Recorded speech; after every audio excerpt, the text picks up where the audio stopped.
આજે આપણે જોઈએ કે આપણી ભારતની ટીમ કેવી સિલેક્ટ કરેલી છે અને કેવી કરી હોત તો સારું રહેત. બરોબર, અત્યારે આપણી ટીમમાં કયા કયા પ્લેયર છે? અભિષેક, કિશાન, તિલક, સૂર્યો, પછી હાર્દિક, દુબે, અક્ષર, વોશિંગ્ટન સુંદર, વરુણ ચક્રવર્તી, બુમરાહ, સિરાજ, અક્ષર પટેલ, કુલદીપ, રિંકુ, આ બધા પ્લેયર સિલેક્ટ કરેલા છે. પણ આની જગ્યાએ કયા પ્લેયર રાખ્યા હોત તો સારું રહેત?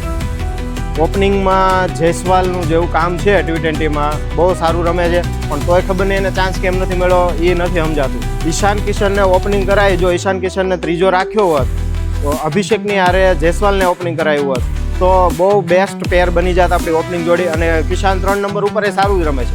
4 નંબર ઉપર અય્યરને, 5 નંબર ઉપર હાર્દિક પાંડ્યા છે જ તે, પછી દુબે આવે ને પછી જો આપણે KL રાહુલને રાખ્યો હોત, સૂર્યાને અને તિલકને હું તો કોઈ કાઢી જ નાખું, એની જરૂર જ નથી. મને એકે મેચ એવી યાદ નથી કે સૂર્યાએ મોટી ટીમ સામે એકે આ ક્રુશિયલ કન્ડિશનમાં જીતાડી હોય કે પછી 50 મારી હોય. એક 50 એની નથી લ્યો, એવી બતાવી દો તમે કે આવી મોટી ટીમો સામે કે બિગ સ્ટેજમાં કોઈ 50 મારી હોય. અને તિલક બાયલેટરલ સિરીઝમાં બધા રમે છે ભાઈ. વર્લ્ડ કપ અલગ વસ્તુ છે ને બાયલેટરલ અલગ વસ્તુ છે. હવે તમે ગલી ક્રિકેટ, બોક્સ ક્રિકેટ રમવા જાઓ અને કોઈ ટુર્નામેન્ટમાં રમવા જાઓ, ફરક તો પડે કે નહીં? માણસો ફરી જાય, ટેલેન્ટ ફરી જાય, કન્ડિશન ફરી જાય.